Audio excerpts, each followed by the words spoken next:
இந்த நாளில் கர்த்தர் எங்களோடு கூட பேசுங்கப்பா. உமக்கென்று வாழும்படியான அந்த வாஞ்சையும் ஏக்கத்தையும் உற்சாகத்தையும் அபிஷேகத்தையும் கர்த்தர் எங்களுக்கு தாங்க. இந்த நேரத்திலும் கர்த்தர் எங்களோடு பேசும். உம்முடைய சத்தம் தொனிக்கட்டும். பேசப்படுகிறது தேவ வசனம் தான் என்று கேட்கவும், வார்த்தைக்கு இடம் கொடுக்கவும், வார்த்தையை கை கொள்ளவும் ஒவ்வொருவரையும் கர்த்தர் பலப்படுத்துவீராக. அடியனை மறைத்து கர்த்தர் வெளிப்படுங்க. நீர் மாத்திரம் பெருகவும் நாங்கள் சிறுக வேண்டும். இயேசுவின் நாமத்தில் ஜெபத்தை கேளும் நல்ல பிதாவே, ஆமென். எடுத்து வாசிக்கலாம். 1 கொரிந்தியர் 4வது அதிகாரம் அதனுடைய 20வது வசனம். தெரிந்த காணாமல் சொல்லக்கூடிய ஒரு வசனம். ஆமென். வாசிக்க கேட்கலாம். 1 கொரிந்தியர் 4வது அதிகாரம் 20வது வசனம். தேவனுடைய ராஜ்யம், தேவனுடைய ராஜ்யம் பேச்சிலே அல்ல, பேச்சிலே அல்ல, பலத்திலே உண்டாயிருக்கிறது. கரங்களை உயர்த்திய சத்தம் ஒரு ஆமென் சொல்லுங்க பார்க்கலாம். ஒரு மொழிபெயர்ப்பில் அது இப்படி கொடுக்கப்பட்டிருக்கிறது. தேவனுடைய ராஜ்யம் பேச்சில் அல்ல, அது நம்முடைய செயலிலே இருக்கிறது என்று. ஒவ்வொரு தேவ பிள்ளைகளும் தேவ ராஜ்யத்திற்காய் அழைக்கப்பட்டவர்கள். இந்த பூமியிலே வாழ்ந்து முடிப்பதற்காக அல்ல கர்த்தர் நம்மை இரத்தத்தினால் மீட்டெடுத்தது. இந்த பூமியிலே பாவத்தில் இருந்த நம்மை கிருபையினால நமக்காய் அவர் நம்மை போல இறங்கி வந்து நம்முடைய பாவங்கள் எல்லாம் கல்வாரி சிலுவையிலே சுமந்து தீர்த்து நமக்காய் மரித்து நமக்காய் உயிர்த்து அவர் திரும்ப பிதாவினிடத்தில் போய் திரும்ப வருவேன் என்று சொல்லிட்டு போனதுக்கு காரணம் இந்த பூமி ஓட்டத்தை ஓடி முடிப்பது மாத்திரமல்ல, அந்த தேவ ராஜ்யத்தில் பங்குள்ளவர்களாய் மாறும்படி கர்த்தர் நம் ஒவ்வொருவரையும் அழைத்திருக்கிறார். நான் அவரால் அழைக்கப்பட்டவன் சொல்றவங்க மட்டும் ஒரு விசை வலது கரத்தை உயர்த்தி சத்தமோ ஒரு ஆமென் சொல்லுங்க பார்க்கலாம். எல்லாருக்குமே ஒண்ணு தெரியுது, நானாக வந்தவன் அல்ல, நான் அழைக்கப்பட்டு வந்தவன். அழைக்கப்பட்ட ஒவ்வொருடைய வாழ்க்கையிலும் தேவ ராஜ்யத்தில் ஒரு பங்கு கண்டிப்பா இருக்கும். இன்றைக்கு நான் பேச போகிற செய்தியின் தலைப்பு, தேவ ராஜ்யத்திற்காக என் பங்கு என்ன? What is my role in the kingdom of God? தேவ ராஜ்யத்திற்காக அல்லது தேவ ராஜ்யத்தில் நான் என்ன பங்கு ஆற்றி கொண்டிருக்கிறேன்? ரட்சித்து சும்மா இருக்கிறது தான் கர்த்தர் என்ன வச்சிருக்கிறாரா? வெறும் நன்மையை மட்டும் அவரிடத்திலிருந்து வாங்கிட்டு போறதுக்கு தான் கர்த்தர் வச்சிருக்கிறார்? கண்டிப்பா இல்லை. ஹல்லேலூயா. ரட்சிப்பு மட்டும்தான் தேவ ராஜ்யத்திற்கு என்றால் ரட்சிக்கப்பட்ட அடுத்த நாளே கர்த்தர் நம்மளை தூக்கிடும் இல்ல. ஆனா கர்த்தர் இன்னும் ஜீவனை தந்து சுகம் தந்து பலன் தந்து கர்த்தர் நம்மை வாழ வைத்து கொண்டிருக்கிறார் என்றால் நிச்சயமா தேவ ராஜ்யத்தில் ஏதோ ஒரு பங்கை இங்க இருக்கிற ஒவ்வொருவருக்கும் கர்த்தர் வைத்திருக்கிறார். யூஸ் இல்லாம யாருமே இருக்கக்கூடாது. அவருக்காய் பயன்படாமல் யாருமே இருக்கக்கூடாது. மத்தேயு 20வது அதிகாரத்தில் பரலோக ராஜ்யத்தை ஒரு உவமையாய் சொல்லும் போது ஆமென் ஆமென் திராட்சை தோட்டத்தில் உள்ள எஜமானை குறித்து சொல்லப்பட்டிருக்கிறது. அங்கே நீங்கள் படிச்சிங்கன்னா தெரியும். இது ஒரு பைபிள் ஸ்டடியில் அண்ணன் அழகாக ரொம்ப டீட்டெயிலாக அந்த பைபிள் ஸ்டடியில் கேட்டவர்களுக்கு அந்த காரியம் தெரியும். அன்னைக்கு நீங்கள் பார்த்தீங்கன்னா அந்த எஜமான் கண்ணில் யாரெல்லாம் பட்டாங்களோ அத்தனை பேரும் என்ன பண்ணார் தெரியுமா? தோட்டத்துக்குள்ளே கொண்டு வந்தார். ஃபஸ்ட்டு 2, தோட்டத்தில் சும்மா இருக்க விடல, எல்லாருக்கும் ஒரு வேலை இருக்கு. எஜமான் கண்ணு யாருக்கு மேலெல்லாம் பட்டுச்சோ அத்தனை பேருக்கும் தோட்டத்தில் வேலை இருக்கு. சத்தமா ஆமென் சொல்லுங்க பார்க்கலாம். இந்த வார்த்தையை நான் ரிப்பீட் பண்றேன். எஜமான் கண்ணு அன்னைக்கு யாருக்கு மேலெல்லாம் பட்டுச்சோ அவர் கண்ணு பட்ட யாரையும் அவர் சும்மா இருக்க விடவே இல்லை. ஏதோ ஒரு தோட்டத்திலையும் வேலை செய்ய விடல. தன் தோட்டத்தில் என்ன வேலை கொடுத்தாருன்னு தெரியல, ஆனா ஏதோ ஒரு வேலை கண்டிப்பா இந்த தோட்டத்தில் இருக்கு. எத்தனை பேர் விசுவாசிக்கிறீங்க தேவ ராஜ்யத்தில் எனக்கு ஒரு பங்கு உண்டு என்று நம்புகிறவர்கள் கரங்களை உயர்த்தி ஆமென் சொல்லுங்க பார்க்கலாம். கண்டிப்பா நான் யூஸ் பண்ணணும், நான் யூஸ் ஆகணும். ஏதோ ஒரு காரியத்தில் யார் தேவ ராஜ்யத்திற்காய் பயன்படுகிறார்களோ அவர்கள் தான் தேவ ராஜ்யத்தின் பலனை பெற்றுக் கொள்வார்கள். அப்படிப்பட்டவர்களுக்காக தான் பலனை கொண்டு வர போகிறார். ஒரு சில வாரங்களுக்கு முன்பாக மாதங்களுக்கு முன்பாக ஒரு செய்தி கொடுத்தது. எத்தனை பேருக்கு அது ஞாபகம் இருக்குன்னு தெரியல. கடந்த வார செய்தியை ஞாபகம் இருக்கான்னு தெரியல. அவன் பிரயோஜனம் உள்ள ஊழியக்காரன் என்கிற தலைப்புல வச்சு ஒரு சண்டே ஆண்டவர் பேச வச்சார். அன்னைக்கு அந்த டைட்டில் அந்த செய்தி எடுக்கிறதுக்கு ரீசனே ஆமென் மொர்தெகாய் அந்த காலத்தில் அந்த ராஜா தூக்கம் இல்லாமல் ராத்திரி எழும்பி அங்க இருக்கிறவங்கள்ட்ட தன்னுடைய டைரியை எடுத்து கேட்டார். டைரி எடுத்து கேட்டு படிக்கும்போது அவருடைய டைரியில் யாரை பற்றி எழுதியிருக்கு தெரியுமா? மொர்தெகாயை பத்தி என்ன எழுதியிருக்குன்னா, ராஜா மொர்தெகாய்க்கு என்ன செய்தார் என்றல்ல, மொர்தெகாய் ராஜாக்கு. அப்ப ராஜாவின் புஸ்தகத்தில் என்ன எழுதப்படும் தெரியுமா? ராஜா எனக்கு என்ன செய்தார்ல, நான் ராஜாக்கு என்ன செஞ்சேன். ஹல்லேலூயா. ராஜாக்கு இவன் இப்படி செஞ்சிருக்கிறான்னு சொன்னதுமே ராஜா அரண்மனையிலிருந்து அவனுக்கான பலன் வருது பாருங்க. ஹல்லேலூயா. பரலோக ராஜாவின் புஸ்தகத்தில் இப்படிதான் இருக்கும். அவர் புஸ்தகத்தில் எடுத்து பார்க்கும்போது என் பேர் போட்டு ஒரு பேஜ் இருக்கும். அந்த பேஜில் வந்து என்ன எழுதுவார் தெரியுமா? நான் டேவிட் சாமிக்கு இதெல்லாம் செஞ்சேன், அவனுக்கு இப்படி இப்படி குடும்பத்தை கொடுத்தேன், பிள்ளைகளை கொடுத்தேன், ஊழியத்தை, இது எழுத போறேன்டா. நான் என்ன அவருக்கு செஞ்சேன்? அந்த பகுதி படிக்கும்போது தான் ஆண்டவர் என்கிட்ட இடைப்பட்ட வார்த்தை, ஓம் பேஜில், அதாவது ஓம் கையில் இருக்கிற புஸ்தகத்தில் நான் செய்கிறதெல்லாம் எழுதி இருக்குது. அது நிறையவே எழுதலாம். ஆனால் என் புஸ்தகத்தில் நீ செய்கிறது எழுதப்படுதா? அவர் கையில் இருக்கிற புஸ்தகத்தில் நான் அவருக்காய் செய்கிறது எழுதப்படுகிறதா? நான் என்ன செய்து கொண்டிருக்கிறேன் என் தேவனுக்காக? தேவ ராஜ்யத்தில் என்ன செய்கிறேன்? வந்து ஆராதிக்கிறேன், வசனத்தை கேட்கிறேன், ரைட், அவரிடத்திலிருந்து நன்மையை பெறுகிறேன். ஆமே, இதை தாண்டி தேவ ராஜ்யத்தில் நான் என்ன செய்கிறேன்? அன்பான தேவ பிள்ளைகளே, ஒவ்வொருவரும் தேவ ராஜ்யத்தில் பங்குள்ளவர்களாய் மாறணும். ஒரு பழைய பாடல் உண்டு அல்லவா, கூயவனே கூயவனே படைப்பேன் களிமண்ணான களிமண்ணான என்னையுமே கண்ணோக்கி. அது முதல் சாரணம், வெறுமையான பாத்திரம் நான், வெறுமையான பாத்திரம் நான், வெறுத்து நிரம்பி வழியும் நிரம்பி வழியும் பாத்திரமாய் விளங்க. வலது கரத்தை உயர்த்தி சொல்லுங்க, வேதத்தில் காணும் பாத்திரம் எல்லாம் வேதத்தில் காணும். ஆண்டவரே, ஒவ்வொருவரும் உங்க ராஜ்யத்துக்குன்னு ஏதோ செஞ்சாங்கப்பா, என்னையும் அவ்வித பாத்திரமாய் மாற்றுமே, என்னையும் அவ்வித. ஹல்லேலூயா. ஆமென். வேதத்திலே கர்த்தரால் தெரிந்து கொள்ளப்பட்ட அத்தனை பரிசுத்தவான்களும் அவர்களுக்கு கர்த்தர் நன்மை செய்தார், ஆசீர்வாதங்களை செய்தார், வாக்குத்தத்தங்களை கொடுத்தார், நிறைவேற்றினார், இல்லை என்று சொல்லவில்லை. ஆனால் அத்தனை பேரும் தேவ ராஜ்யத்திற்காக ஏதோ ஒரு விதத்தில் பயன்பட்டார்கள். நீங்க உண்மையிலே புதிய ஏற்பாட்டில் கர்த்தரால் தெரிந்து கொள்ளப்பட்டவர்கள் அவங்க இயேசுவின் இடத்தில் வரும்போது எங்களுக்கு என்ன செய்வீர்கள் என்று கேட்பதை விட நாங்கள் என்ன செய்யணும் ஆண்டவரே. பவுலை அந்த ஒளி சந்தித்த போது, ஆமென், பவுல் ஆண்டவரை பார்த்து, ஆண்டவரே நீங்க எனக்கு என்ன செய்ய போறீங்க அப்படி கேட்கல, நான் என்ன செய்யணும் ஆண்டவரே, நான் என்ன செய்யணும், நான் இந்த கிங்டம்காக, இந்த தேவராஜ்யத்தில் நான் என்ன செய்யணும். இந்த ஏக்கமும் இந்த வாஞ்சையும் இந்த பாரமும் ஒவ்வொருவருக்குள்ளும் ஒவ்வொரு நாளும் உண்டாவதாக. டெய்லி காலையில் எழும்பி ஜெபிக்கும் போது, ஆண்டவரே எனக்கு இன்னைக்கு இப்படி செய்யுங்க அப்படி செய்யுங்க இதெல்லாம் சொல்றதை மாத்திட்டு, ஆண்டவரே நான் என்ன செய்யணும் ஆண்டவரே. ஹல்லேலூயா. ஒரு காரியத்தை சொல்லட்டுமா? ஆண்டவர் சொன்னார்ல, முதலாவது நீ தேவனுடைய ராஜ்யத்தையும் அவருடைய நீதியையும் தேடு, பின்பு இவைகள் எல்லாம். இந்த தேடுகள்னு சொல்றது நோக்கி பார்க்கறது மட்டும் இல்லை, தேவ ராஜ்யத்துக்கு அடுத்த காரியத்தை நீங்க செய்ய தொடங்கிட்டீங்கன்னா உங்க காரியத்தை அவர் செஞ்சு முடிச்சிட்டார். தேவ ராஜ்யத்துக்கு அடுத்த காரியத்துல என் இருதயம் ரொம்ப வாஞ்சிக்குதுன்னா என் காரியத்தை குறித்து நான் ஜெபிக்க கூட தேவையில்லை, கர்த்தர் என் காரியத்தை பார்த்து நடத்திட்டு கொண்டே இருப்பார். எல்லாருக்கும் ஒரு பங்கு இருக்கணும். ஹல்லேலூயா. 2 தீமோத்தேயு 2வது அதிகாரம், தீமோத்தேயுக்கு எழுதும்போது பவுல் ஒரு வார்த்தையை சொல்லுகிறார் பாருங்கள். 2 தீமோத்தேயு 2வது அதிகாரம் 6வது வசனத்தை வாசிங்கள். பிரயாசப்பட்டு பயிரிடுகிறவன் பலனில் முந்தி பங்கடைய வேண்டும்.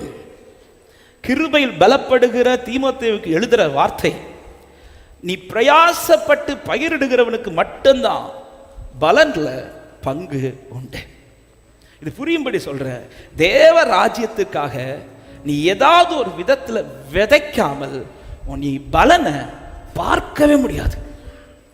நீ பிரயாசப்பட்டு ஏதோ ஒரு விதத்தில் நீ தேவ ராஜ்யத்துக்காக விதைக்கணும், ஏதோ ஒரு விதத்தில் விதைக்கணும். விதைக்கிறவர்களுக்கு பலனில் நிச்சயமாய் கர்த்தர் பங்கு வைத்திருக்கிறார். ஆமா, எதை விதைக்கிறோமோ அதையே அறுக்கிறோம் என்று கலாத்தியர் 6வது அதிகாரம் 7வது வசனம் சொல்லப்படுகிற. மனுஷன் எதை விதைக்கிறான்? நான் தேவன் ராஜ்யத்துக்கு அடுத்த காரியத்தை நான் விதைப்பேன், ஆனால் என் வாழ்க்கையும் சரி, என் குடும்பமும் சரி, என் பிள்ளைகளும் சரி அதற்கேற்ற பலனை பெற்றுக்கொள்வதில் பாத்திரவான்கள் ஆவார்கள். இல்ல நான் வேற எதையோ விதைச்சிட்டு இருக்கிறேன், ஆமை உலகத்துக்குரிய காரியங்கள், ஆமை வெறும் நன்மைக்கான காரியத்தை மட்டும் தான் விதைச்சிட்டு இருக்கிறேன் என்றால் என் வாழ்க்கையும் என் குடும்பத்தின் தரமும் அதே லெவலில் தான் போயிட்டே இருக்கும். ஆனா தேவ ராஜ்யத்திற்கு அடுத்த காரியத்துல ஒரு தேவ பிள்ளை விதைக்கிறீர்கள் என்றால் இயேசுவின் நாமத்துல சொல்ற, ஆமை உங்கள் தலைமுறைகளை கர்த்தர் வைத்திருக்கிற ஸ்தானம் என்பது எல்லாரை காட்டிலும் சிறந்த ஸ்தானத்துல கர்த்தர் கொண்டு போய் நிறுத்த வல்லவராக இருக்கிறார். ஹல்லேலூயா. தேவ ராஜ்யத்துக்கு அடுத்த காரியம் சொன்ன உடனே எல்லாரும் நினைக்கிறது ஒருவேளை முழு நேர ஊழியம் மட்டும் இல்ல, அதுதான் சார், ஏதோ ஒரு விதத்துல, ஆமே ஏதோ ஒரு விதத்துல கர்த்தர் ஏதோ ஒரு விதத்துல நம்மை பயன்படுத்த விரும்புகிறார். கண்டிப்பா கர்த்தர் உங்களை நிறுத்துவார். அவருடைய புஸ்தகத்துல என் பேஜில் எழுதியிருக்கணும், என் பிள்ளை எனக்காக இதை செஞ்சான், என் பிள்ளை எனக்காக இந்த காரியத்துல வாழ்ந்தான், இந்த தேவ ராஜ்யத்துல என் பிள்ளைக்கு இதுல ஒரு பங்கு இருந்துச்சு, ஆமா இவனால இந்த ராஜ்யத்துல ஒரு யூஸ் இல்ல. எஜமான் கண்ணு யாரையெல்லாம் பார்த்துச்சோ அத்தனை பேரும் தோட்டத்தில் வேலை செய்தார்கள். ஊழியர்கள் மட்டுமல்ல, அவர்கள் அழைக்கப்பட்ட அத்தனை பேர் வாழ்க்கையிலும் கர்த்தர் தேவ ராஜ்யத்தில் பங்கு வைத்திருக்கிறார். ஆமென் சொல்லுங்க பார்க்கலாம். ஆமை இன்னைக்கு அநேகருடைய ஏக்கம் என்னன்னா, தேவ ராஜ்யத்தில் ஏதாவது ஒரு விதத்தில் பங்கடையணும்னு ஆசை. ஆமாம், எப்படி நான் தேவ ராஜ்யத்தில் பங்குள்ளவனாய் மாறுவது? பல காரியங்கள் இருக்கிறது. ஆனால் இன்றைக்கு பேசும்படி ஆண்டவர் 2 காரியங்களை அதிகமாய் உணர்த்தினார். நாம் தீமோத்தேயுல வாசிக்க கேட்டோம், பிரயாசப்பட்டு பயிரிடுகிறவன் அல்லது பிரயாசப்பட்டு விதைக்கிறவன், யார் விதைக்கிறானோ அவன்தான் பலனை அடைவான். விதைக்கிறவன்னாலே நமக்கு எல்லாருக்குமே ஒரு வசனம் ஞாபகம் வரும். என்ன வசனம்? கரெக்டா சொல்லுங்க. கண்ணீரோட விதைக்கிறவன் கம்பீரத்தோட அறுப்பான். கரங்களை உயர்த்தி ஆமென் சொல்லுங்க பார்க்கலாம். தேவ ராஜ்யத்தில் பங்குள்ளவனாய் மாற விரும்புறீங்களா? ஆமே. நான் சொல்ற முதல் வார்த்தை, கண்ணீர் வடிக்கிறவர்களாய் மாறுங்கள். கண்ணீர் வடிக்கிறவர்களாய் மாறுங்கள். வடிக்கிற கண்ணீர் பலனாய் மாறும் என்பதில் சந்தேகமே இல்லை. கரத்தை உயர்த்தி ஆமென் சொல்லுங்க பார்க்கலாம். இந்த வசனத்தை வாசிக்கலாம். சங்கீதம் 126வது சங்கீதம், அதனுடைய 5-6 வசனங்களை வாசிக்கலாம். கண்ணீரோட விதைக்கிறவர்கள் கம்பீரத்தோட அறுப்பார்கள். அள்ளித்தூவும் விதையை சுமக்கிறவன் அழுது கொண்டு போகிறான், ஆனாலும் தான் அறுத்த அரிகளை சுமந்து கொண்டு கம்பீரத்தோட திரும்பி வருவான். தேவ பிள்ளைகளுடைய வாழ்க்கையிலே தேவன் அநேக காரியங்களை அனுமதிக்கிறதுல ஒரு காரியம் என்ன தெரியுமா? இந்த கண்ணீரின் பாதை. தேவன் என்னை தேவ சமூகத்தில் அளவிடுகிறார்னால புரிஞ்சுக்கோங்க, அந்த கண்ணீர் அழுகை அல்ல, அந்த கண்ணீர் விதை. சத்தமா ஆமென் சொல்லுங்க பார்க்கலாம். தேவ சமூகத்தில் என் கண்ணில இருந்து கண்ணீர் விழுதுனா அது அழுகை அல்ல, அது விதை. அது விதை. தேவன் பல நேரத்தில் என்ன ரொம்பவே அழவிடுவார். அநேக சூழ்நிலைகளை அனுமதித்து, சில காரியங்களை அனுமதித்து கர்த்தர் என்ன அழவிடுறார்னாலே, ஒரு தேவ பிள்ளை நான் தேவ சமூகத்தில் தான் இருந்து அழுகிறேன் அந்த நிச்சயம் மட்டும் இருக்குதுன்னா, அந்த அழுகையை நீங்க வெறும் அழுகையா பார்த்துறாதீங்க. அந்த அழுகை உங்களுக்கு விதையாய் விழுந்து கொண்டே இருக்கிறது. விதையா கண்ணீர் விழுதுனாலே அடுத்து ஒரு நம்பிக்கை இருக்கிறது. நீ கம்பீரத்தோட சீக்கிரத்திலே அறுத்து எடுப்பா. எத்தனை பேர் விசுவாசித்து ஆமென் சொல்றீங்க? தேவ சமூகத்தில் ஒரு விஷயத்துக்கு என்ன ரொம்ப அழவிடுறார்னா, அந்த விஷயம் தேவ ராஜ்யத்திற்கு ஏதோ ஒரு விதத்துல கனெக்ட் ஆகி கண்டிப்பா இருக்கும். ஆமென். அதே நேரத்தில் இன்னொரு வார்த்தையை சொல்லிவிட்டு நான் அந்த வார்த்தைக்குள்ள வர விரும்புகிறேன். ஒரு தேவ பிள்ளை நல்லா புரிஞ்சுக்கணும், என் அழுகை அழுகையாவே மாறிடக்கூடாது, என் அழுகை விதையா மாறணும். நான் சொல்றேன், இந்த வார்த்தையை திரும்ப சொல்றேன். என் அழுகை, என் வாழ்க்கையில வரக்கூடிய அழுகை அழுகையாகவே மாறிடக்கூடாது, வாழ்க்கையில் வரக்கூடிய அழுகை விதையாய் மாறணும். அழுகையாகவே இருக்குமானால் கடைசி வரை நான் அழுது கொண்டு தான் இருப்பேன். ஆனா அது விதையா மாறிடுச்சுன்னா அது எனக்கு நிச்சயமாய் பலனை கொண்டு வரும். அழுகை அழுகையாய் மாறாம அது விதையாய் மாறணும்னா அதுக்கு ஒரே ஒரு வழிதான் இருக்குது. வேற எங்கேயும் அழுதுறாதீங்க, தேவ சமூகத்தில் வந்திருந்து மட்டும் அழுங்க. ஹல்லேலூயா. அன்னாளை குறித்து பைபிள் சொல்லுகிறது 1 சாமுவேல் 1வது அதிகாரத்திலே அவளை குறித்து சொல்லப்பட்ட வார்த்தை வாசிக்க கேட்கலாம். 1 சாமுவேல் 1வது அதிகாரம். கர்த்தருக்கு மகிமை உண்டாவதாக. ஆமென். 7வது வசனத்தின் கடைசி வாசிங்கள். 1 சாமுவேல் 1 சாப்பிடாமல் அழுது கொண்டே இருப்பாள். எப்ப பார்த்தாலும் அது அழுகை இருந்துட்டே இருக்கும். இந்த அழுகை இன்னொரு இடத்துல வந்ததும் பைபிள் சொல்லுகிறது, அதன் பிறகு அவள் துக்கமுகமாய் இருக்கவில்லை. இவ்வளோ இதுக்கு முன்னாடி சொல்லப்பட்ட வார்த்தை அழுது கொண்டே இருந்தவள், இப்ப அவள் அழுகை துக்கமுகம், அதன் பிறகு துக்கமுகமாய் இருக்கவில்லை. என்ன இங்க மாற்றம்? ஏன் அவள் அழுதுட்டே இருக்கிறானா? எங்க இருந்து அழுறானா? 1 பெனினாலுக்கு முன்னாடி, 2 எல்கானாக்கு முன்னாடி, சீலோவாவில இருந்து அவங்க முன்னாடி இருந்து அழுதுட்டு இருக்கிறா. அந்த அழுகை அழுகையாகவே இருந்துச்சு. ஆனால் ஒரு நாள் அவள் சீலோவாவிலிருந்து எழுந்து சமூகத்தில் வந்து உட்கார்ந்து அழுதா பாருங்க. அதன் பிறகு அந்த அழுகை அழுகையாய் அல்ல, அந்த அழுகை விதையாய் மாறினது. அந்த விதை ஆமென் பலன் கொடுக்க ஆரம்பிக்க தொடங்கினது. ஆமா, நான் எங்க இருந்து அழுறேன் ரொம்ப ரொம்ப முக்கியம். யாரிடத்தில் அழுகிறேன் ரொம்ப முக்கியம். யாருக்கு முன்பாக என் கண்ணீர் ஊற்றப்பட்டு கொண்டிருக்கிறது? அழுகை விதையாய் மாறணும்னா ஒரு தேவ பிள்ளை இருந்து அழ வேண்டிய ஒரே இடம் தேவ சமூகம் மட்டுமே. ஆமென் சொல்லுங்க பார்க்கலாம். இன்னைக்கு அநேகருடைய வாழ்க்கையில வேதனை அதிகமானதற்கு காரணமும் அழுகை அதிகமானதற்கு காரணமும் ஒரே ரீசன் தான். அழ வேண்டியவட்ட அழாம அழக்கூடாதவங்கள்ட்ட எல்லாம் அழுதுனால. ஹல்லேலூயா. அன்பான தேவ பிள்ளைகளுக்கு இந்த வார்த்தையை நான் அன்பா சொல்றேன். ஆமே, ஒரு காரியத்துக்காக அழணுமா? எந்த மனுஷங்க முன்னாடியும் போய் அழாதீங்க. எவ்வளவு நெருங்கினவர்களா இருக்கட்டும், யாரா இருக்கட்டும், ஆமா, உங்க அழுகைக்கு வேல்யூ வரணும்னா, நீங்க இந்த காரியத்திற்காக அழுகிற அந்த காரியம் உங்களுக்கு மதிப்பாய் மாறணும், அல்லது அந்த காரியத்தில் ஒரு பலன் உண்டாகணும்னு விரும்புறீங்கன்னா அதை விதையாய் மாத்துருங்க. விதையாய் மாறணும்னா அது தேவ சமூகத்தில் மட்டும்தான் உண்டு. ஹல்லேலூயா. நீங்க தேவ சமூகத்தில் அழுகிறதுல ஆமென், அப்படி அழுகிறவர்கள் பாக்கியவான்கள். அவர் சமூகத்தில் அழுங்கள். இந்த அழுகையை கர்த்தர் எப்படி பார்க்கிறார் தெரியுமா? விதையோடு பார்க்கிறார், கண்ணீரோடு விதைக்கிற. இன்னைக்கு இந்த செய்தி எடுத்துக்கொண்டிருந்த போது உண்மையில இது எனக்கு எப்படி கனெக்ட் பண்ணணும், எப்படி கொண்டு வரணும்னு எனக்கு புரியல. ஆனா கர்த்தர் இடைப்பட தொடங்கினது இப்படிதான். ஆமே, தேவ ராஜ்யத்துல சில கூட்டத்தை நான் எப்படி பங்குள்ளவர்களா மாத்திரம் தெரியுமா? ஆமே, அவர்களை என் சமூகத்தில் கண்ணீர் வடிக்க வைத்து அந்த கண்ணீர் விதையாய் மாறி அதனால் அவர்கள் பலனை பெற்றுக் கொண்டிருக்கிறார்கள். ஆமென். இயேசு கிறிஸ்து 3 அழுகையை அனுமதிக்கிறார். இந்த 3 அழுகைகள் ஒரு தேவ பிள்ளைகளுடைய வாழ்க்கையில கண்டிப்பா தேவை, கண்டிப்பா அவசியம். 1 லூக்கா 23வது அதிகாரம் அதனுடைய 27, 28 வசனங்களை வாசிக்கலாம். திரள் கூட்டமான ஜனங்களும் அவருக்காக புலம்பி அழுகிற ஸ்திரீகளும் அவருக்கு பின் சென்றார்கள். இயேசு அவர்கள் முகமாய் திரும்பி, எருசலேமின் குமாரத்திகளே, நீங்கள் எனக்காக அழாமல் உங்களுக்காகவும் உங்கள் பிள்ளைகளுக்காகவும் அழுங்கள் என்றார். நல்லா கவனிங்க. இயேசு இப்போ தேவ ராஜ்யத்துக்கு அடுத்த காரியத்தில் தான் போயிட்டு இருக்கிறார். போகும்போது அவர் பாடுகளை சுமந்து வழியிலே போய்கொண்டிருக்கும் போது ஸ்திரீகள் அவரை பார்த்து அவருக்காக கண்ணீர் விட்டு அழுது கொண்டிருக்கும் போது இயேசு அந்த பாதையிலும் அவர்களை பார்த்து சொல்லுகிற வார்த்தை, நீங்கள் எனக்காக அழ வேண்டாம், நீங்கள் யாருக்காக அழுங்கன்னா உங்களுக்காகவும் உங்கள் பிள்ளைகளுக்காகவும் அழுங்கள். ஒரு தேவ பிள்ளையுடைய வாழ்க்கையில் இந்த அழுகை கண்டிப்பாய் இருக்க வேண்டும். உங்களுக்காக, உங்கள் பிள்ளைகளுக்காக, உங்கள் குடும்பத்திற்காக தேவ சமூகத்தில் அழுகிற இந்த அனுபவம் கண்டிப்பாக எல்லாருக்கும் தேவை. சத்தமாக ஆமென் சொல்லுங்க பார்க்கலாம். அப்படி அழுகிற உள்ளங்களுக்காய் நான் ஆண்டவரை ஸ்தோத்தரிக்கிறேன். கர்த்தர் அப்படி உங்களை அழ விடுறார்னா நிச்சயமாய் நான் தைரியமாய் சொல்கிறேன், பலனை கர்த்தர் காண வைப்பார். இந்த வார்த்தை இந்த ஸ்திரீகளோடு சொல்ல ரீசன் என்ன? ஆமே, அவங்க வீட்டில் ஏதாவது பிரச்சனையா, அல்லது அவங்க பிள்ளைகளுக்கு ஏதாவது பிரச்சனையா? இல்லை இல்லை, பிரச்சனை இருந்ததுனால சொல்லலை.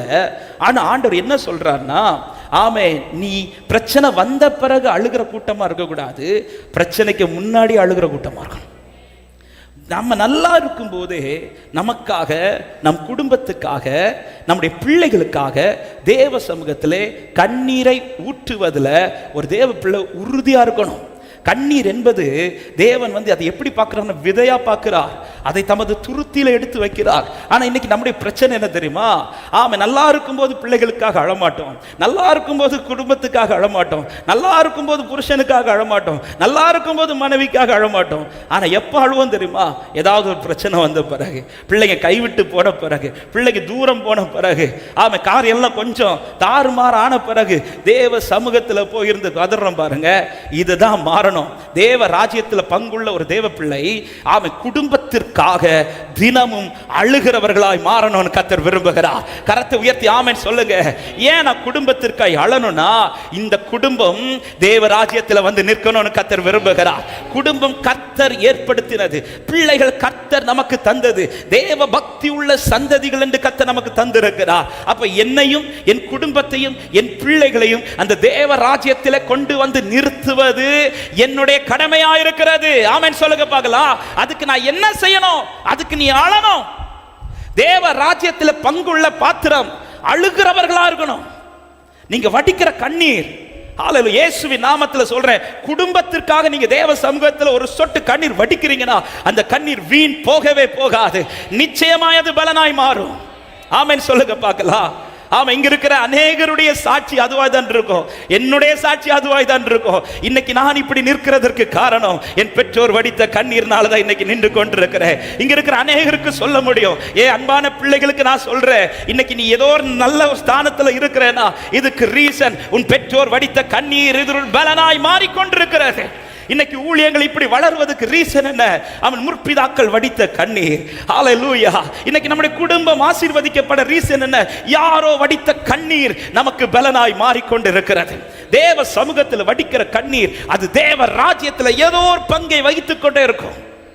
ஹalleluya.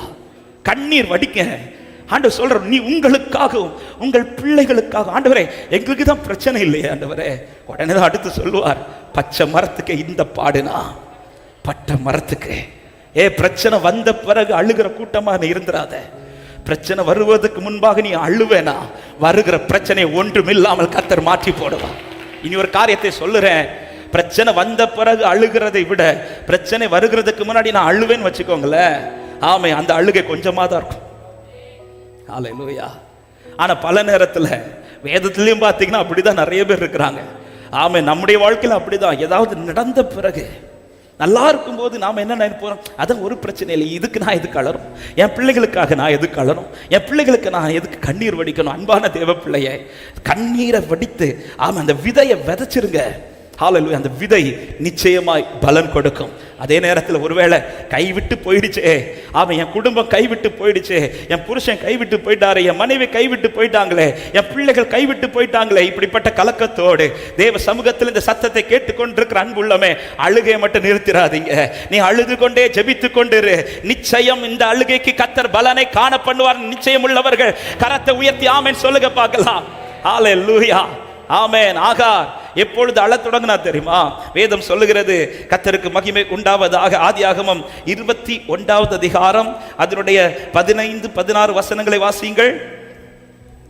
துருத்தியில் இருந்த தண்ணீர் செலவழிந்த பின்பு அவள் பிள்ளையை ஒரு செடியின் கீழே விட்டு, பிள்ளை சாகிறதை நான் பார்க்க மாட்டேன் என்று எதிராக அம்பு பாயும் தூரத்திலே போய் உட்கார். அதாவது அதுவரை பிள்ளை கை பிடிச்சவா அப்ப அழல, துருத்தியில தண்ணி இருக்கும்போது அழல. இப்ப துருத்தியில தண்ணியும் செலவழிந்தாச்சு. இப்ப பிள்ளைய கை பிடிச்சிருக்கிறதுனால பிரயோஜனம் இல்லை. பிள்ளை அப்படியே படுக்க வச்சுட்டு கைவிட்டு, அதை நம்ம சொல்லணும்னா பிள்ளை இப்ப கைவிட்டு போகுது, இதோட முடிஞ்சு. இந்த நிலைக்கு வந்த பிறகு அவ ஓன்னு அழுறா. நம்ம கைக்குள்ள இருக்கும்போது, நல்லா இருக்கும்போது அழாம, கைவிட்டு போன பிறகு எல்லாம் முடிஞ்சு போக போகுதுன்னு தெரிஞ்சு இப்ப அழுறா. ஆனா அந்த அழுகை கர்த்தர் கேட்டார். ஹalleluya. முடிஞ்சிச்சுன்னு சொன்ன இடத்துல ஆகாரின் அழுகையை கேட்ட தெய்வம் பிள்ளைக்கு ஒரு வாழ்க்கையை கொடுத்தார். ஆனால் ஏன் இந்த வார்த்தையை சொல்றேன்னா, அன்பு தேவ பிள்ளையே, நீங்க தேவ சமூகத்தில் உங்களுக்காக உங்க பிள்ளைகளுக்காக அழுகிறீர்கள் என்றால் நிச்சயமாய் அது பலனாய் தான் மாறும். விசுவாசிக்கிறவங்க சத்தமா ஆமென் சொல்லுங்க பார்க்கலாம். மனைவிகளே, உங்கள் புருஷர்களுக்காக அழுங்க, சொல்லுங்க, அழுங்கள். புருஷர்களே, உங்கள் மனைவிகளுக்காக நீங்க இருக்கிறத பார்த்தா டெய்லி அழுதுட்டு தான் இருக்கிறோம் பாஸ்டர். ஆமா, அந்த அழுகை வேற, நான் சொல்ற அழுகை வேற. தேவ சமூகத்தில் அழுறது. பிள்ளைகளே, உங்கள் பெற்றோர்களுக்காக அழுங்கள். பெற்றோர்களே, உங்கள் பிள்ளைகளுக்காக அழுங்கள். சபையே, தேசத்திற்காக அழுங்கள். ஆமா, தேவ சமூகத்தில். ஆமா, இன்னொரு வார்த்தையை நான் சொல்றேன். தேவ சமூகத்தில், உங்க குடும்பத்தில் உங்களை மட்டும் தேவ சமூகத்தில் உட்கார வச்சு ரொம்ப அழ வைக்கிறார்னா, அந்த குடும்பத்தை ராஜ்யத்தில் கொண்டு நிறுத்துகிற பங்காய் கர்த்தர் உங்களை தான் நிறுத்தி வச்சிருக்கிறார்னு விசுவாசிக்கிறவங்க நல்ல கைகளை தட்டி தேவனுக்கு மகிமை செலுத்துக பார்க்கலாம். ஹல்லேலூயா. ஆமென். சில நேரத்தில் என் பிள்ளைகளுக்காக ரொம்ப அழ வைப்பார். சில நேரத்தில் என் குடும்பத்திற்காக என்னை ரொம்ப அழ விடுறாருன்னா புரிஞ்சுக்கோங்க, அந்த குடும்பத்தை, அந்த பிள்ளையை தேவ ராஜ்யத்தில் ஏதோ ஒரு விதத்தில் கர்த்தர் எடுப்பித்து நிறுத்த கர்த்தர் என்னை நிறுத்தி வைத்திருக்கிறார். நான் சொல்ற வார்த்தை நல்லா புரிஞ்சுக்கோங்க. இந்த அழுகையை நிறுத்திடாதீங்க. ஆமென். காணு மட்டும் நிறுத்தி விடாதீர்கள். ஹல்லேலூயா. நான் காலையில் இந்த வசனத்தை தியானித்து கொண்டிருந்த போது எனக்கு யோசேப்பு யாக்கோபுடைய வாழ்க்கை, அந்த யோசேப்பு, ஆமை, யோசேப்பினுடைய அந்த செய்தி கேட்டதும் யாக்கோபு அழுத அழுகை நமக்கு நல்லாவே தெரியும்.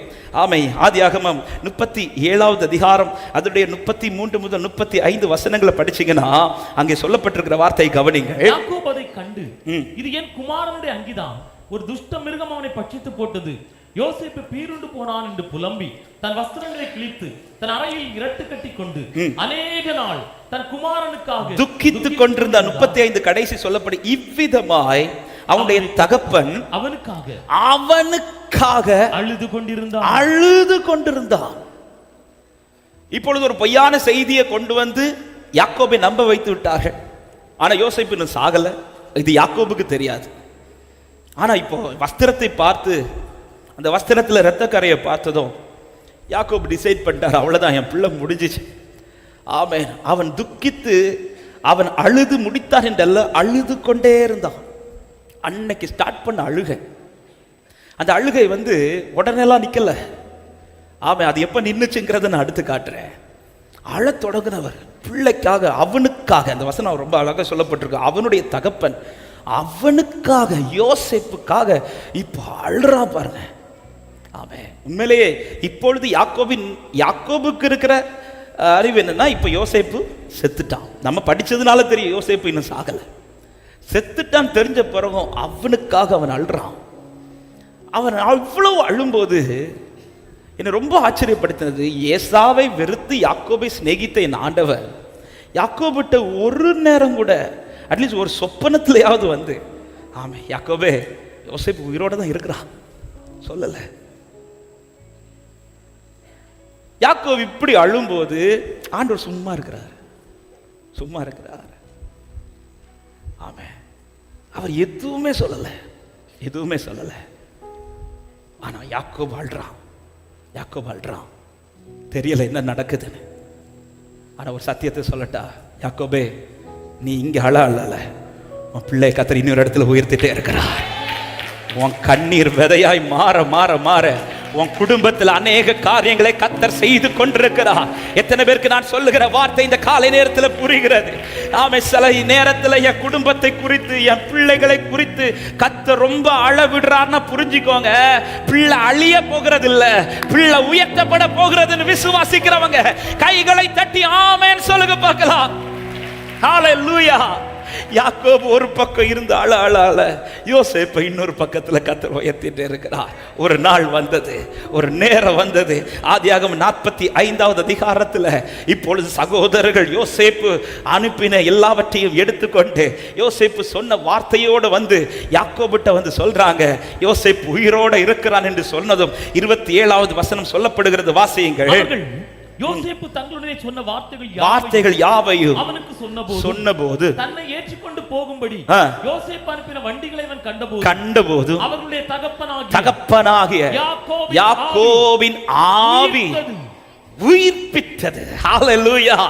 அன்னைக்கு தான் அழுகை ஸ்டாப் ஆகுது. ஆமே, அன்னைக்குதான் அதுவரை அழுது கொண்டிருக்கிறார்.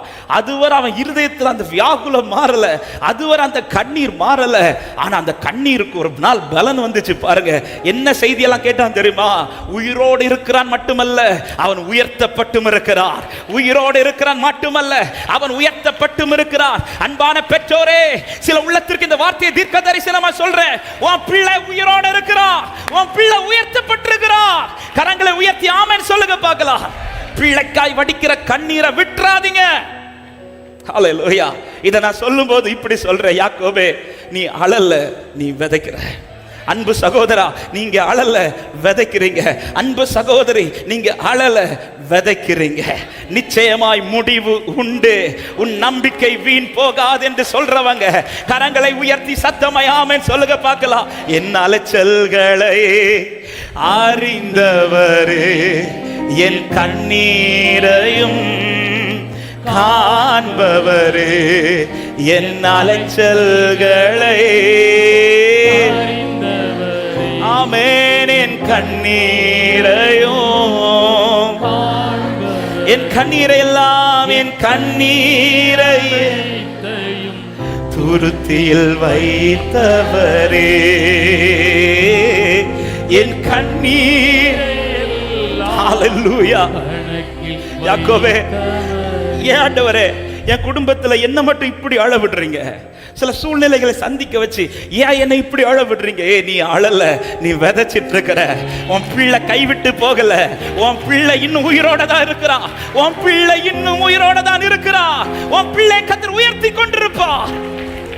ஹல்லேலூயா. அன்பான பெற்றோரே, யாராவது பிள்ளைகளை குறித்து கலக்கத்தோடு இந்த பகல் நேரத்தில் இந்த சத்தத்தை கேட்டுக் கொண்டிருக்கிறீர்கள் என்றால், ஐயோ இனி என் பிள்ளை அவ்வளவுதான், முடியாது. இல்லை இல்லை, உங்களால முடியாது. ஆனா உங்களுக்கு ஒண்ணு செய்ய முடியும். நீ அழுது கொண்டே இரு, நீ அழுது கொண்டே இரு. இந்த விதை ஒரு நாள் பலன் கொடுக்கும். எப்படி பலன் கொடுக்கும்? உனக்காய் ஒரு மழையை இந்த விதை மேல கர்த்தர் ஊற்றுவார். அன்று இந்த விதை முளைக்கும். ஹல்லேலூயா. குடும்பத்திற்காக, குடும்ப சூழ்நிலைகள் மாறி ஆமே குடும்பத்தின் பாரத்தை ஏற்றுக்கொண்டு கதறுகிற அன்பு சகோதரி, கதறுகிற அன்பு சகோதரா, அழுகை நிறுத்திடாதீங்க. திரும்ப சொல்றேன், அழுகை அழுகையாய் போகக்கூடாது, அழுகை விதையா மாறணும். விதையாய் மாறாம நான் என்ன அழுது பிரயோஜனம் இல்லை. விதையாய் மாறணும்னா நீங்க தேவ சமூகத்துல, ஹல்லேலூயா, தேவ சமூகத்துல நீங்க எவ்வளவு கண்ணீர் வடிக்கிறீர்களோ அந்த கண்ணீர் ஒவ்வொன்றும் பலனாய் மாறும். இன்னைக்கு நான் ஒரு ஊழியக்காரனா நிற்கிறேன் என்றால் நான் அழுதேன்னு கேட்டா தெரியல, ஆனா என் பெற்றோர் எனக்காய் அழுதார்கள். ஹல்லேலூயா. அந்த கண்ணீரின் பலன் உடனே பார்த்தாங்களான்னு தெரியல, ஆனா டைம் வரும்போது எப்படி யாக்கோபின் கண்கள் அவன் யோசேப்பு அனுப்புனதை பார்த்து, யோசேப்பு சொன்ன வார்த்தையை கேட்டு சந்தோஷப்பட்டதோ அதே போல கர்த்தர் சந்தோஷப்படுத்தி நிறுத்தி வச்சிருக்கிறார். இயேசுவின் நாமத்தில் அவர் பட்சபாதம் உள்ள தேவன் அல்ல. அன்பான ஒவ்வொரு உள்ளங்களுக்கு நான் இந்த வார்த்தையை தைரியமாய் பேசுகிறேன். உங்கள் கண் காணும், உங்கள் காது கேட்கும், கர்த்தர் உங்கள் ஜெபத்திற்கு பதில் தருவார்னு சொல்றவங்க நல்ல கைகளை தட்டி ஆமென். ஹல்லேலூயா. அவன் உயிரோடு இருக்கிறான் என்பது மட்டுமல்ல, அவன் உயர்த்தப்பட்டிருக்கிறான். அப்பதான் யாக்கோபுக்கு தெரிஞ்சிருக்கும், இதுக்குதான் என்ன இவ்வளோ கண்ணீர் வடிக்க வச்சிங்களா ஆண்டவரே, இதுக்குதான் என்ன இவ்வளோ அழ வச்சிங்களா. ஹல்லேலூயா. அன்பான பெற்றோரே, அழுகை மட்டும் நிறுத்திடாதீங்க. நீங்கள் உங்களுக்காகவும் உங்கள் பிள்ளைகளுக்காகவும் ஆமென். நல்லா இருக்குதா இன்னைக்கு உங்க குடும்பம், அதுக்காக ஆண்டவருக்கு நன்றி செலுத்துங்க. அதே நேரத்தில் கண்ணீரை விதைச்சிருங்க. நீங்க இப்பவே விதைச்சிட்டீங்கன்னா ஆமென். ஒரு காரியத்தை நல்லா புரிஞ்சுக்கோங்க, உங்களை விளத்தல்ல சத்துரு ட்ரை பண்ணி பார்த்தான், முடியல. அடுத்து அவன் கை வைக்கிறது தலைமுறைய. சபையை விட்டுறாதீங்க.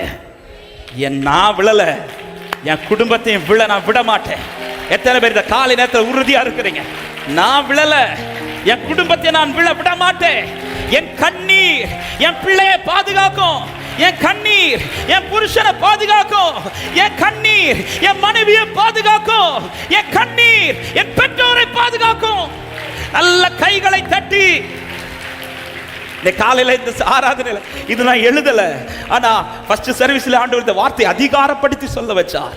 உன்னை விழத்தல ட்ரை பண்ணா சத்துரு. அவன் பல கண்ணிகளை உனக்கு வச்சு பார்த்தா, நீ தாண்டிட்ட. ஏன்னா உனக்குன்னு வடித்த கண்ணீர் அது வேலை செஞ்சுட்டு இனி உன் குடும்பத்தை விழத்தல ட்ரை பண்றா. விட்டுறாத, நீ விட்டுறாத. அன்பு சபையே, இந்த பகல் நேரத்தில் சில உள்ளத்திற்கு ஆண்டவர் வார்த்தை, நீ விட்டுறாத, விட்டு கொடுத்துறாத. ஹல்லேலூயா. இதுக்கு என் பிள்ளை அழணும், நீங்க அழுக. பிள்ளை அழ வைக்கிறது ஒரு டைம் வச்சிருக்கிறார். அவனை இதே போல ட்ராக்ல கொண்டு வருவார். நீங்க அழணும். ஹல்லேலூயா. உங்க கூட 4 பேர் இருந்து அழணும்னு அவசியம் இல்லை. ஹல்லேலூயா. அல்லது சர்ச்சுக்குள்ள தான் நீ இருக்கிற அறையில உன் அழுகை யாரும் பார்க்கணும்னு அவசியம் இல்லை. கர்த்தருக்கு முன்பாய் நீ கண்ணீர் வடித்து அழு. அந்த கண்ணீர் ஒவ்வொன்று பலனாய் மாறும். அந்த கண்ணீர் ஒவ்வொன்றும். ஒரு விஷயம், வலது கரத்தை உயர்த்தி கண்களை மூடி விட்டுறாதீங்க ஆண்டவரே என் குடும்பத்தை. எத்தனை பேர் இந்த காலை நேரத்தில் இன்னைக்கு உங்க குடும்பம் நல்லா தான் இருக்குதா? இப்பொழுதே கண்ணீர் வடிங்க. பிள்ளைகளை குறித்து பாரத்தோடு இருக்கிற உள்ளமே, குடும்பத்தை குறித்து பாரத்தோடு இருக்கிற உள்ளமே, ஆண்டவரே சத்துரு என்ன விழத்தல ட்ரை பண்ணி பார்த்தா, ஆண்டவரே என்னை நீர் காப்பாற்றினீர். ஆண்டவரே இப்ப என் குடும்பத்தை கை வச்சு பார்க்கிறான். இல்ல ஆண்டவரே, இல்ல ஆண்டவரே, விட்டு கொடுக்க மாட்டோம், விட்டுற மாட்டோம். ஜெபிக்க துவங்குங்க, ஜெபிக்க. இந்த நேரத்தில் ஆவியானவர் உங்களுக்கு உதவி செய்வார். ஆவியானவர் உதவி செய்வார். ஒரு உன்னத அபிஷேகத்தின் பல, ஒரு உன்னத அபிஷேகத்தின் பல. நீ வடிக்கிற கண்ணீர் அது அழுகை அல்ல, அது விதை சகோதரி, அது விதை சகோதரா, அது விதை. நல்ல நிலத்தில் விதைக்கிற விதை அது 100 மடங்கு நிச்சயம் பலன் தரும். நீ விதைக்கிற நிலம் அது நல்ல நிலம். கண்ணீரோடு விதைக்க துவங்கு. உன் பிள்ளை நிற்கும், உன் பிள்ளை உயர்த்தப்படும். விசுவாசத்தோட ரபாஷா கத ரிபல கத ரிபன ஹந்தல ரிகஷதரல லே பிரபாஷி கத ரபல கத ரியாதரா. பிள்ளைகளுக்காய் அழுகிற உள்ளமே, அவன் குடும்பத்தின் பாரத்தை நினைத்து அழுகிற உள்ளமே, கலங்காதே. கர்த்தர் உன் பட்சத்தில் இருக்கிறார். கர்த்தர் உன் அழுகையை கேட்கிறார். கர்த்தர் உன் விதையை முளைக்க பண்ணுவார். ஹல்லேலூயா. ஆமென். யாக்கோபின் ஆவி உயிர்ப்பித்தது. ஆமென். எத்தனை பேர் நம்புறீங்க? யாக்கோபு கண்டு ஒரு நாள் இருந்தது போல என் வாழ்க்கையிலும் இப்படி ஒரு நாளை கர்த்தர் பார்க்க வைப்பார் நம்புறவங்க சத்தமாய் ஆமென் சொல்லுங்க பார்க்கலாம். என் அலைச்சல்களை அறிந்தவரே, என் கண்ணீரையோ காண்பவரே, என் அலைச்சல்களை க்ளோரி. ஆமென், ஆமென். கண்ணீர் அனைத்தையும் துருத்தியில் வைத்தவரே, என் கண்ணீர். ஓ என் கண்ணீர் அனைத்தையும், என் கண்ணீர் அனைத்தையும் துருத்தியில் வைத்தவரே, என் கண்ணீரை எல்லாம், என் அலைச்சல்களை, என் அலைச்சல்களை அறிந்தவரே. உன் அழுகை நிறுத்தி விடாதே. இதற்காய் நீ அழுவது அவசியம். இதற்காய் நீங்கள் அழுவது அவசியம். ஹல்லேலூயா. ஆமென், ஆமென். காண்பவரே, என் கண்ணீர் அனைத்தையும் துருத்தியில் வைத்தவரே, எல்லாம். ஆமென். ஆகாருக்கு உண்மையிலே நீரூற்று எப்போ கண்ணுக்கு தெரிஞ்சு தெரியுமா? ஆமென். ஆகாருக்கு உண்மையிலே எப்போ நீரூற்று கண்ணுக்கு தெரிஞ்சு தெரியுமா? இந்த காலை அது தியானிக்கும் போது ஆண்டவர் இப்படி எழுத வச்சாரு. ஆகாரின் துருத்தி தண்ணீர் தீர்த்து அவர் துருத்தியில் அவள் கண்ணீர் நிரம்பினதும் நீரூற்று தெரியுது. ஆமென். உண்மையிலே அவள் கையில் இருக்கிற துருத்தியில் தண்ணி தீர்ந்த பிறகுதான் அவள் கண்ணிலிருந்து கண்ணீர் வருது. அந்த கண்ணீர் வந்ததும் அவர் என்ன பண்ணிட்டார்? துருத்தியில அவர் துருத்தி நிரம்பினதும் ஆகாரே கண்ணை திறந்து பாரு, நீரூற்று இருக்கு. சபையே, அவை துருத்தியில என்ன இருக்குன்னு பார்க்காதீங்க, அவர் துருத்திய கண்ணீரால் நிரப்புங்க. ஹல்லேலூயா. ஃபர்ஸ்டே நிரப்பிட்டோன்னா நிறைய விஷயங்களை ஈஸியாக சால்வ் பண்ணி போயிட்டே இருக்கலாங்க. ஆமென். காரியம் நடந்த பிறகு, கைவிட்டு போன பிறகு அழுகிற கூட்டமாக அல்ல. அவன் போகிற வழியில் ஸ்திரீகளை பார்த்து சொல்றார், உங்களுக்காகவும் உங்கள் பிள்ளைகள். அப்போ இது எவ்வளோ அவசியம். இயேசு அவர் பாடுபட்டு போயிட்டு இருக்கும்போது பார்த்து இப்படி சொல்றாருன்னா அது எவ்வளோ இம்பார்ட்டண்டான செய்தி. ஆமென். உங்களுக்காக, உங்க குடும்பத்துக்காக டெய்லி அப்பா சமூகத்தில் கண்ணீர் வடியுங்கள். உங்கள் குடும்பத்தை கர்த்தர் பாதுகாத்துக் கொள்வார். பிள்ளைகள் கைவிட்டு போயிட்டாங்களா, ஆமை திசை மாறி போயிட்டாங்களா, அழுகை மட்டும் நிறுத்திடாதீங்க. உங்களால் திருப்பி கொண்டு வர முடியுமான்னு கேட்டா, ஆனால் நீங்க அழுகிற அழுகை பலனாய் மாறி அவனை திருப்பி கொண்டு வரும். எத்தனை பேர் ஆமென் சொல்றீங்க? கர்த்தர் நல்லவர். இரண்டாவது ஒரு அழுகை, அது தேவ ராஜ்யத்தில் எப்படி பலனாய் மாறும். அது என்ன அழுகைனா உபத்திரவத்தின் அழுகை. யோவான் 16வது அதிகாரம் அதனுடைய 20வது வசனத்திலே தன்னோடு இருந்த சீஷர்களை பார்த்து, தனக்காய் வந்தவர்களை பார்த்து சொல்லுகிற வார்த்தை வாசியுங்கள். மெய்யாகவே மெய்யாகவே நான் உங்களுக்கு சொல்லுகிறேன், நீங்கள் அழுது புலம்புவீர்கள், உலகமோ சந்தோஷப்படும். நீங்கள் துக்கப்படுவீர்கள், ஆனாலும் உங்கள் துக்கம் சந்தோஷமாக மாறும். இந்த அழுகையும் அவசியம். இந்த அழுகை எதனால் வந்தது என்றால், கிறிஸ்துவுக்காக நின்றது நிமித்தமாய் அல்லது கிறிஸ்துவுக்காய் நின்றது நிமித்தம் வருகிற உபத்திரவத்தினால் வருகிற அழுகை. அநேகருடைய வாழ்க்கையில இந்த இந்த இந்த ட்ராக் கண்டிப்பா இந்த செய்தி கேட்கிற அநேகருடைய வாழ்க்கையில இருக்கும் என்பதில் சந்தேகமே இல்லை. நம்ம சபையில கூட எத்தனையோ பேர் வேறு மார்க்கத்திலிருந்து தேவனை அறிந்து வந்தவர்கள், ஆமென், அவருக்காக வந்ததுனால, சில காரியங்கள் அவருக்காக செய்யாமல் இருந்ததுனால ஒதுக்கப்பட்டவர்கள், ஆமென், தள்ளப்பட்டவர்கள், சில இடத்துல நிற்க முடியாமல் இன்றும் நின்று கொண்டிருக்கிற தேவ பிள்ளைகள். அதாவது கிறிஸ்துவுக்காய் நிற்கிறது நிமித்தம் உங்க வாழ்க்கையில கண்ணீர் வருது தெரியுமா? இந்த கண்ணீர் அழுகை அல்ல, இந்த கண்ணீர் விதை. ஆமென் சொல்லுங்க பார்க்கலாம். இன்னைக்கு அந்த கண்ணீர் நமக்கு கொஞ்சம் கஷ்டமா தான் இருக்கு. அதனால தான் சொல்றார், இன்னைக்கு நீங்க துக்கப்படுவீர்கள். இன்னைக்கு நீங்க துக்கப்படும் போது உங்களை சுற்றி இருக்கிறவர்களுக்கு அது சந்தோஷமா இருக்கும். ஆனாலும் நீ கலங்காத, உன் துக்கத்தை கர்த்தர் சந்தோஷமாய் மாற பண்ணுவார். அன்பான தேவ பிள்ளையே, கிறிஸ்துவுக்காக சில இடத்துல இன்னைக்கு துன்பத்தை சகித்து கொண்டிருக்கிறீர்களா? கிறிஸ்துவுக்காக சில இடத்துல சில காரியத்தை, உபத்திரவத்தை சந்தித்து அதனால நீங்க தனிமையிலிருந்து அழுது கொண்டிருக்கிறீர்களா? இயேசுவின் நாமத்தில் இந்த பகல் நேரத்தில் இந்த வார்த்தையை தைரியமாய் சொல்லுகிறேன். நீங்கள் தேவ ராஜ்யத்தில் பங்குள்ளவர்களாய் இருந்து கொண்டிருக்கிறீர்கள். ஏதோ ஒரு விதத்தில் கர்த்தர் உங்களை தேவ ராஜ்யத்தில் பங்காய் மாற்றி கொண்டிருக்கிறார். இது உங்களுக்கு இன்னைக்கு தெரியாது. ஆமா, இன்னைக்கு அது புரியாமல் இருக்கலாம். இன்னைக்கு சில நேரத்தில் இது கடினமா இருக்கலாம். ஆனால் சீக்கிரத்திலே உங்களை மட்டுமல்ல, உங்கள் தலைமுறைகளை அத்தனை பேர் நடுவில் கர்த்தர் மகிமைப்படுத்தி நிறுத்துவார் என்பதில் சந்தேகமே இல்லை. ஹல்லேலூயா. கிறிஸ்துவுக்காய் பாடுகளை சகிக்கிறதுல, ஆமென், சீஷர்களை பார்த்து சொல்ல, இது எல்லாருக்கும் சொல்லல, தனக்காக வந்த கூட்டத்தை பார்த்து சொல்றார், நீங்க அழுது புலம்புவீர்கள். ஆமென். இயேசு சொன்ன வார்த்தை, ஆண்டவர் நீங்க அதாவது நீங்க அழுது புலம்புவீங்களா பார்ப்போம். இப்படி இல்லை, அழுது புலம்புவீங்கன்னா இப்படி ஒரு சிச்சுவேஷன் வரும். நீ எனக்காக சிலது சகிக்க வேண்டியது இருக்கும், நீ எனக்காக சிலதை சந்திக்க வேண்டியது இருக்கும். அந்த நேரத்தில் நீ அழுவ, அந்த அழுகை உனக்கு நிரந்தரமா இருக்காது. இன்னும் அந்த அழுகை வெறும் அழுகையா அல்ல, அது விதையாய் மாறிக்கொண்டே இருக்கும். நீ தேவ ராஜ்யத்துக்குரியவன் அல்லது தேவ ராஜ்யத்தில் ஒரு பங்கு இருக்குதுங்கிறத இதை வச்சு நீ அறிந்து கொள்ளலாம். எனவேதான் கர்த்தருக்காய் பயன்பட்ட பவுல் அப்போஸ்தலர் 20வது அதிகாரம் அதனுடைய 19வது வசனத்தில் இப்படி சொல்றார் பாருங்கள். ஆமென். 20வது அதிகாரம் 19வது வசனம், வெகு மனத்தாழ்மையோடும் மிகுந்த கண்ணீரோடும் எனக்கு நேரிட்ட சோதனைகளோடும், அதாவது எனக்கு நேரிட்ட அந்த தீமையான சோதனைகள், இந்த சோதனை எதனால வந்துச்சுன்னா பவுல் கிறிஸ்துவுக்காய் ஓட தொடங்கினதுனால. அதனால என்னப்பா போல உன் லைஃப்ல நீ சந்திச்ச, ஆமென், மிகுந்த கண்ணீர், மிகுந்த கண்ணீர். ஹல்லேலூயா. அது மட்டும் இல்லை, 23வது வசனத்தில் அவர் எப்படி சொல்றாரு பாருங்க, கட்டுகளும் உபத்திரவங்களும் எனக்கு வைத்திருக்கிறது என்று. அதாவது எந்த பட்டணத்துல போனாலும் பரிசுத்த ஆவியானவர் எனக்கு என்னதான் வச்சிருக்கிறாரு?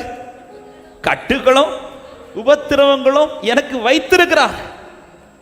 இது எல்லாம் நான் சகிக்கிறேன், இது எல்லாம் நான் அனுபவிக்கிறேன். ஆமா, எதற்காக? ஏன் பவுலை இப்படி நீ சகிக்கிற?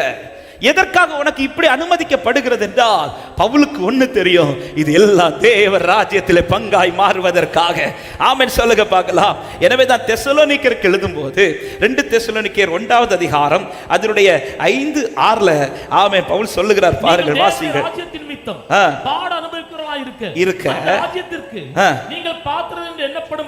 பாடு அனுபவிக்கிறவர்கள் பாத்திரவான்கள் என்னப்படும்படிக்கு தேவன் நியாயமான தீர்ப்பு செய்கிறவர் என்பது அதுவே அத்தாட்சியாய். அடுத்த வசனம், உங்களை உபத்திரப்படுத்தும் உபத்திரவப்படுகிறவர்களுக்கு உபத்திரவத்தையும் உங்களுக்கு எங்களோட கூட இளைப்பாறுதலையும் பிரதிபலனாக கொடுப்பது தேவனுக்கு நீதியா இருக்கிறது. கரங்களை உயர்த்தி சத்தமாய் ஆமென் சொல்லுங்க பார்க்கலாம். அப்ப கிறிஸ்துவுக்கு உபத்திரப்படுவதை பவுல் எது கூட சொல்றாங்க, நீ தேவ ராஜ்யத்துல பங்குள்ளவனாய். ஆமென். கிறிஸ்துவை ஏற்றுக்கொண்டது நிமித்தம் உறவுகள் நடுவுல, சொந்தங்கள் நடுவுல, ஊர் ஜனத்தின் நடுவுல, ஆமென், மற்ற ஜனங்கள் நடுவுல உபத்திரவங்களை சந்தித்துக் கொண்டிருக்கிற அன்பு உள்ளமே, ஹல்லேலூயா, உங்கள் உபத்திரவங்களை கர்த்தர் பார்த்து கொண்டுதான் இருக்கிறார். நிச்சயமாக கர்த்தர் சொன்ன வார்த்தையின்படியே இன்னைக்கு துக்கம், ஆனாலும் உங்கள் துக்கம் சந்தோஷமாய் கர்த்தர் மாற பண்ணுவார்னு சொல்றவங்க சத்தமாய் ஆமென் சொல்லுங்க பார்க்கலாம். மூன்றாவது ஒரு அழுகை, ராஜ்யத்திற்கு ஏற்ற அழுகை. அது என்ன அழுகை என்றால் உன்னதரின் அழுகை. அது என்ன உன்னதரின் அழுகை? கடந்த வாரத்தில் செய்தி கேட்டோம். லூக்கா 19வது அதிகாரம் அதனுடைய 41வது வசனம். அவர் சமீபமாய் வந்தபோது நகரத்தை பார்த்து அதற்காக கண்ணீர் விட்டு அழுது, எருசலேமை பார்த்து கண்ணீர் விட்டு அழுதார். இயேசு தனக்காக அழவில்லை, தன் குடும்பத்திற்காக அல்ல, தேசத்திற்காக, எருசலேம் நகரத்திற்காக. இதுதான் பரலோக உன்னதரின் அழுகை. இந்த அழுகையும் ஒரு தேவ பிள்ளையுடைய வாழ்க்கையில கண்டிப்பா நாம கேட்டு வாங்கணும். ஹல்லேலூயா. நெகேமியாவை குறித்து இந்த மாதம் ஆண்டவர் நெகேமியாவை சாப்டர் வச்சு தான் பேசிட்டு இருக்கிறார். நெகேமியா 1வது அதிகாரத்தில் வெள்ளிக்கிழமை இந்த வார்த்தையை சொன்னேன். 4வது வசனத்தில் நெகேமியா அலங்க விடிக்கப்பட்ட செய்திகள், அந்த வார்த்தைகளை கேட்டபோது நெகேமியா செய்த காரியம் உட்கார்ந்து அழுது உபவாசித்து மன்றாடி. அதாவது ஒரு விஷயம் என் தேசத்துல நடக்குது, ஆமே, நம்ம தேசத்துல ஒரு பிரச்சனை நடக்குதுன்னா நம்ம துக்கப்படுவோம், ரைட். எத்தனை பேர் அழுவோம் தேவ சமூகத்தில்? ஆமா, இப்போ யுத்தம் நடக்குது. அந்த யுத்தம் நடக்கிற செய்தியெல்லாம் பார்க்கும்போது, மரண செய்திகள்லாம் பார்க்கும்போது வந்து துக்கம் வரும். எத்தனை பேர் தேவ சமூகத்தில் இதுக்காக உபவாசிச்சு அழுவோம்? ஏன் கை தூக்க சொல்லலைன்னா மேக்சிமம் யாருமே. ஆனால் நமக்கு இப்போ உங்களுக்காக, உங்கள் பிள்ளைகளுக்காக அழுங்கன்னா அது அழுவோம். ஹல்லேலூயா. உங்கள் உபத்திரவங்களை நீங்கள் அழுங்கன்னா அது அழுவோம். ஆனால் தேசத்தின் நிலையை பார்த்து, தேசத்தில் நடக்கிற காரியங்களை பார்த்து, எருசலேமின் அலங்கம் இடிக்கப்பட்ட செய்தி கேட்டதும் நெகேமியா இப்படி அழ தேவையே கிடையாது. நெகேமியா நல்ல ஒரு இடத்துல இருக்கிறார், பிரச்சனை இல்லாத இடத்துல இருக்கிறார், நல்ல பொசிஷன்ல இருக்கிறார். அவன் வாழ்க்கை ஃபுல்லா அந்த இடத்துல இருந்து அழகா வாழ்ந்துட்டு போலாம். ஆனா நெகேமியா அந்த செய்தி கேட்டதும் தன் இருதயத்தில் அந்த பாரத்தை ஏற்றுக்கொண்டு அந்த அலங்கத்திற்காக தேவ சமூகத்தில் கண்ணீர் வடிக்கிறான். இந்த வார்த்தை இன்னைக்கு படிச்சுட்டு இருக்கும் போதே ஆண்டவர்கிட்ட ஒரு ஜெபத்தை ஏறெடுக்க ஆண்டவர் கிருபை செஞ்சார். ஆண்டவரே, இந்த ஒரு பாரத்தை, இப்படி ஒரு பாரத்தை எங்க சபையில எல்லாருக்குள்ளே கத்து தருவீராக. இந்த உன்னதரின் அழுகையினுடைய நிலை என்ன தெரியுமா? எனக்காக மட்டும் அழுறதல்ல, என் தேசத்துக்காக நான் அழுவேன். தேசத்தில் ஒரு காரியத்தை நடக்கும்போது அதை பார்த்துட்டு எனக்கு இருதயம் வந்து சும்மா இருக்காது. ஏன்னா தேசத்தின் நிலையெல்லாம் தாறுமாறாகும் போது அது யாருக்கும் வேதனை தெரியுமா? அதை உண்டாக்கின என் கர்த்தருக்கு வேதனை. என் அப்பா வேதனையில் இருக்கும்போது, ஆமாம், சவுல் கொஞ்சம் மனஸ்தாபம் மாதிரி பண்ணிட்டான் தெரிஞ்சதும் ஆண்டவர் வேதனையில் அப்படி இருக்கும்போது சாமுவேல் ராத்திரி ஃபுல்லாக தூங்கலை. சாமுவேல் தூங்கி இருக்கலாம், சவுல் தானே செஞ்சான். ஆனால் சாமுவேல் ராத்திரி இருந்து ஆண்டவர் சமூகத்தில், ஆண்டவரே ஃபீல் பண்ணாதீங்க, ஆண்டவரே ஃபீல் பண்ணாதீங்க, ஆண்டவரே ஃபீல் பண்ணாதீங்க, ஆண்டவரே. அவர் இருதயத்தை திடப்படுத்துகிறார்.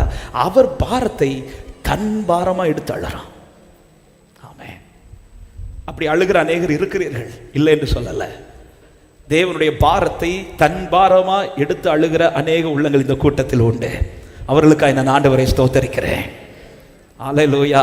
நீங்கள் தேவ ராஜ்யத்தில் பங்குள்ளவர்களாக இருக்கிறீர்கள். அதே நேரத்தில் என் காரியம் மட்டும்தான் எனக்கு பெருசா தெரியுது, மற்ற தேவனுடைய காரியங்கள், தேசத்தின் நிலைகள்லாம் எனக்கு பெருசா தெரியல, அது எனக்கு பாரமா இல்லை, அதை குறித்து எனக்கு அழுக வரல.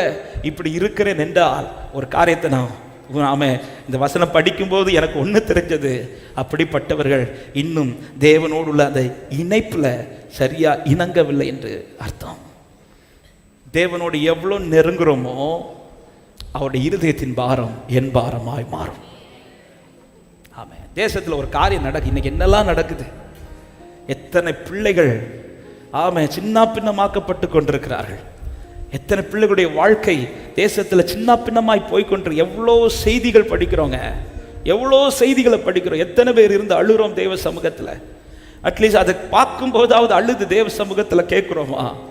அலங்க நெகேமியாக்கு அலங்கு கட்டுறதுல ஏதாவது பழக்கம் உண்டா? அல்லது நெகேமியா ஏதாவது அதிகாரத்தில் இருக்கிறாரு? ஒன்றும் கிடையாது. சாதாரண மனுஷன். அவர் போய் அலங்க கட்டுறாருன்னா அதனாலதான் எல்லாருமே அப்படியே அவனை பார்க்குறாங்க, நீயா கட்ட போற? ஏன்னா அதுக்குள்ள அதிகாரத்தில் உள்ளவன் அல்ல, அதுக்குள்ள ஆளும் கிடையாது. ஆனா தன் தேசத்தில் ஒரு காரியம் சிறையாக்கப்பட்டதை அறிந்ததும் தேவ சமூகத்தில் ஒருத்தர் இருக்கிறான் பாருங்க. இதுதான் கிறிஸ்துவின் சுபாவம். கிறிஸ்து எருசலேமை பார்த்ததும் அழுதது போல நெகேமியாவும் அலங்கத்தின் சூழ்நிலையை பார்த்ததும் கதறுகிறார். இப்படிப்பட்ட உள்ளம் தேவன் நம் ஒவ்வொருவருக்கும் தருவாராக. சத்தமாய் ஆமென் சொல்லுங்க பார்க்கலாம். தேவ ராஜ்யத்துல பங்கு எடுக்க விரும்புறீங்களா? தேவனுடைய இருதயத்தின் பாரத்தை உணர்ந்து தேசத்திற்காக தேவ சமூகத்திலே அழுங்கள். உங்களுக்காக, உங்கள் பிள்ளைகளுக்காக அழுங்கள். உபத்திரவத்திலே அழுங்கள். உன்னதரையும் போல தேசத்துக்காக அழுங்கள்.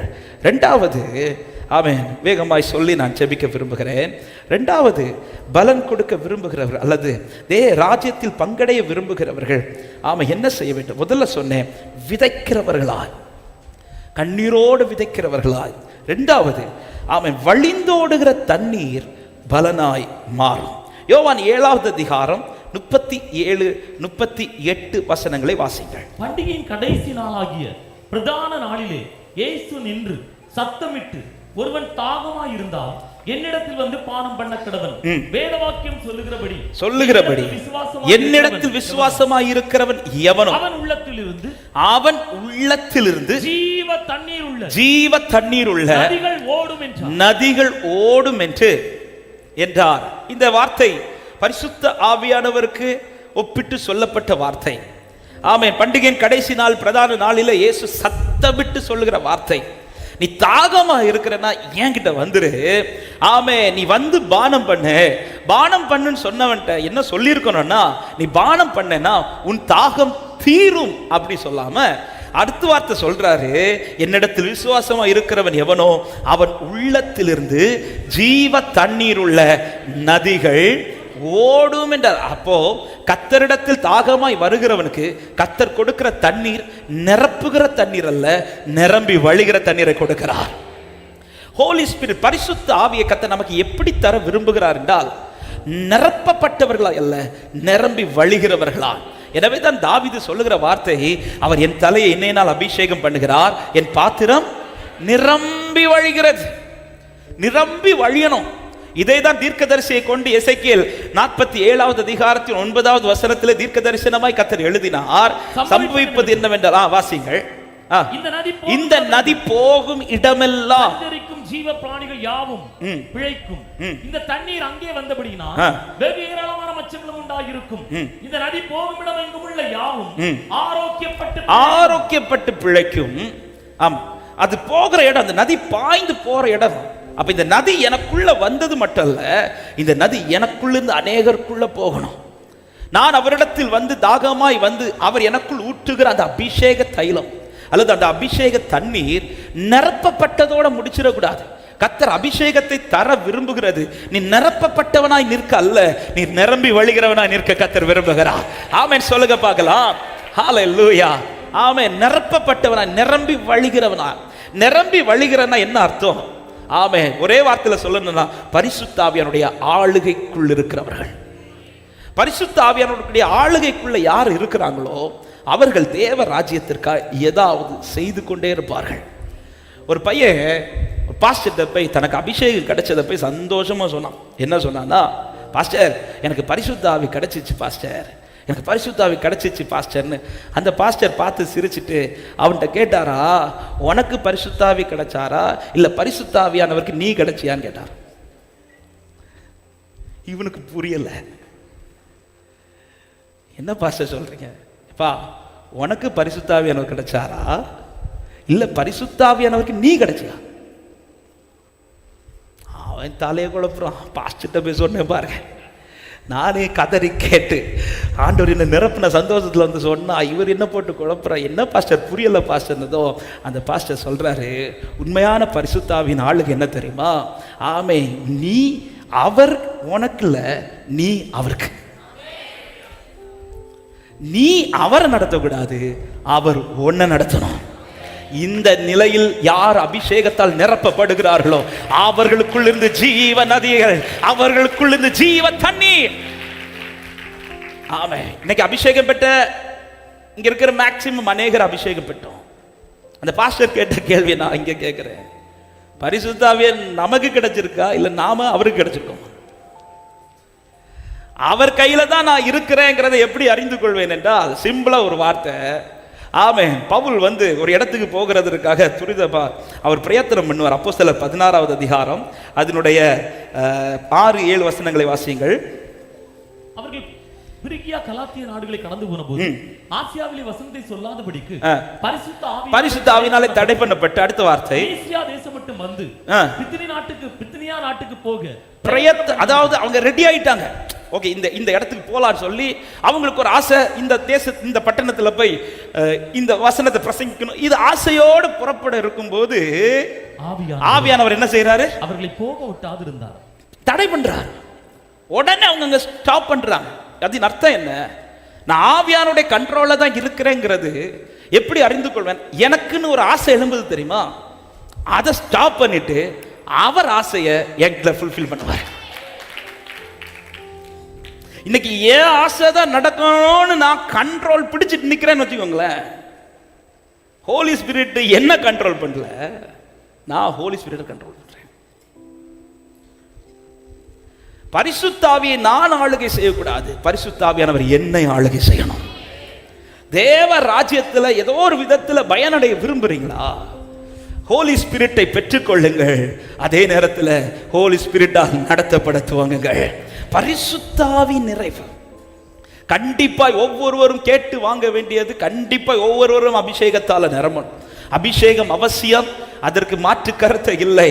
தேவ சமூகத்திலே கதறி, தேவ சமூகத்திலே ரொம்ப ஆமென் வாஞ்சித்து கேட்க வேண்டிய உண்டு. நிச்சயமாய் கேட்கிற யாவருக்கும் கொடுக்க அவர் வல்லவராய் இருக்கிறார். மாம்சமான யாவர் மேலும் என் ஆவியை ஊற்றுவேன் என்று கர்த்தர் வாக்கு கொடுக்கிறார். அதே நேரத்தில் அபிஷேகம் என்பது வெறும் அந்நிய பாஷை பேசுவதற்காக அல்ல, நான் கர்த்தரால் பயன்படுகிற பாத்திரமாய் மாறணும். அவருடைய விருப்பம்.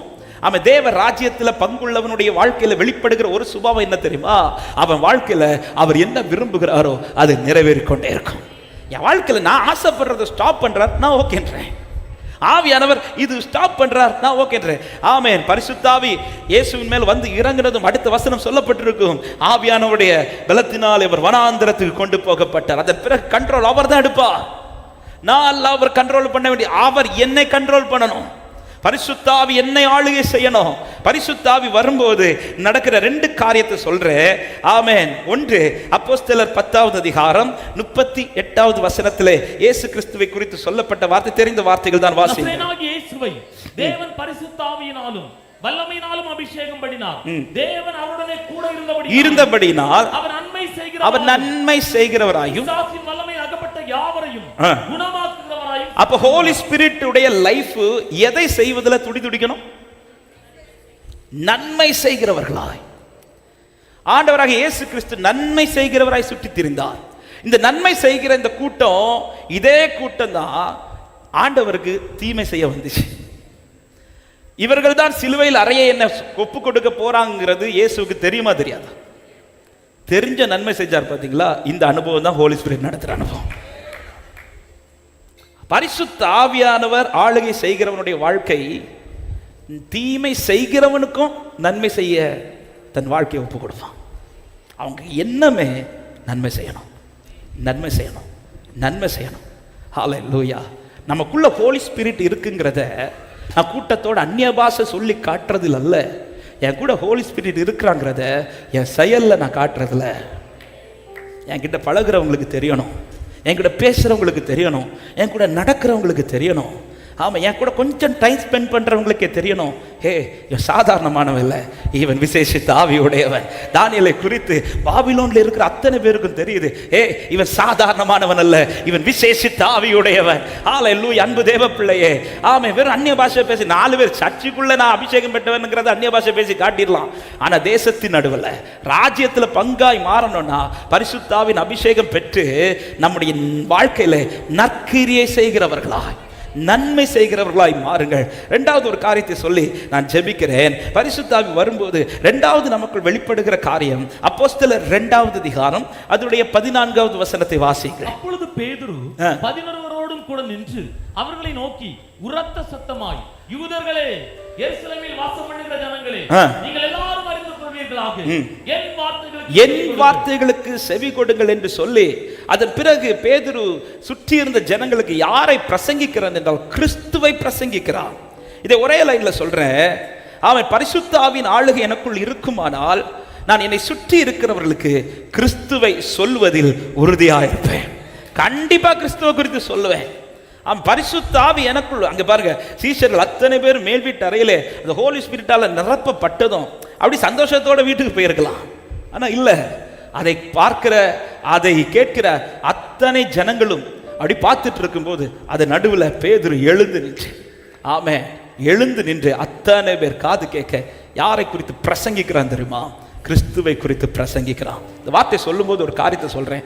ஹோலி ஸ்பிரிட் என் உள்ள இருக்கிறார்னா நான் கண்டிப்பா என் கூட இருக்கிறவங்களுக்கு கிறிஸ்துவை சொல்லியிருப்பேன். ஆமே, ஹோலி ஸ்பிரிட்டால் நான் கண்ட்ரோல் பண்ணி நடத்தப்படுகிறேன் என்றால் என் கூட இருக்கிறவங்களுக்கு நான் அந்த கிரைஸ்டை காண்பிச்சுட்டே இருப்பேன். ஏன்னா அவர் என்னை சகல சத்தியத்திற்குள்ளேயும் சத்தியத்திற்குள்ள நடத்துகிறவர் மட்டுமல்ல, என்னிலிருந்து சத்தியத்தை வெளிப்படுத்துகிறவரும் அவர் தான். என் கூட இருந்து மற்றவங்க அறியணும். தேவ பிள்ளையை நம்ம வாயிலிருந்து ஒரு நபராவது கிறிஸ்துவை கேட்டிருக்கணும். கடந்த வாரத்தில் அழகான ஒரு செய்தி கேட்டோமே. இயேசு கிறிஸ்து உயிரோடு எழுந்து சீஷர்களை அனுப்புகிறது வரையிலும் தூதர்கள் வாயில நற்செய்தியை சொல்ல வச்சுட்டே இருந்தார்.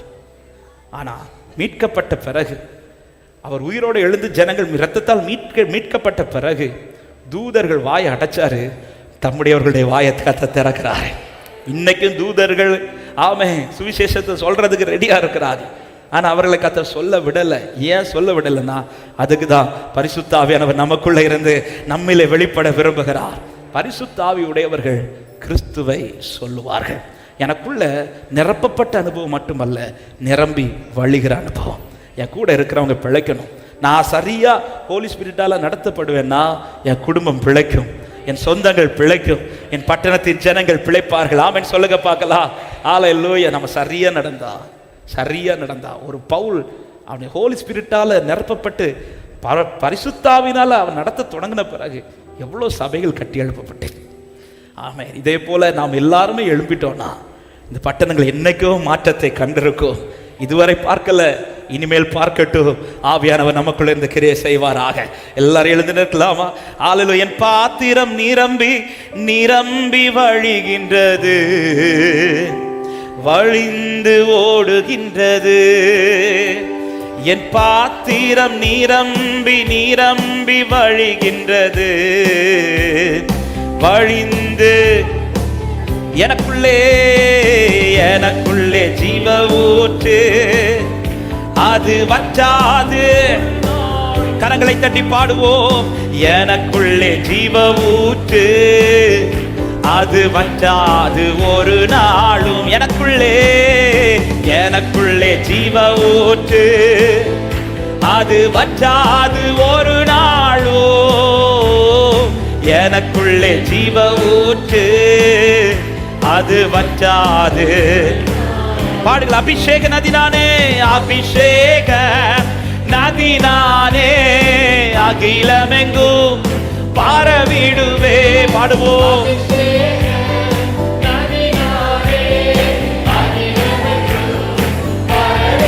ஆமென். ஏராளமான மீன்கள், திரளான உயிரினங்கள், ஏராளமான மீன்கள், திரளான உயிரினங்கள், நதி பாயும்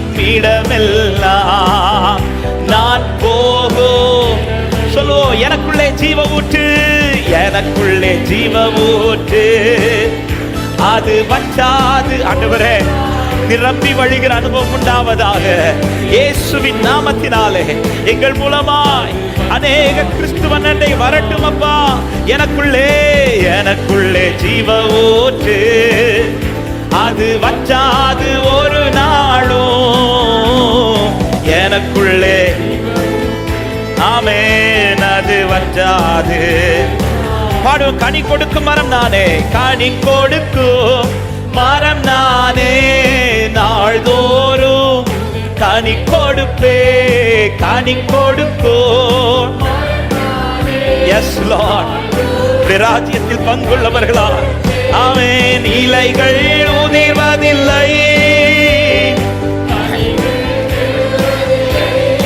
ஆமென், இலைகள் உதிர்வதில்லை, கனிகள்.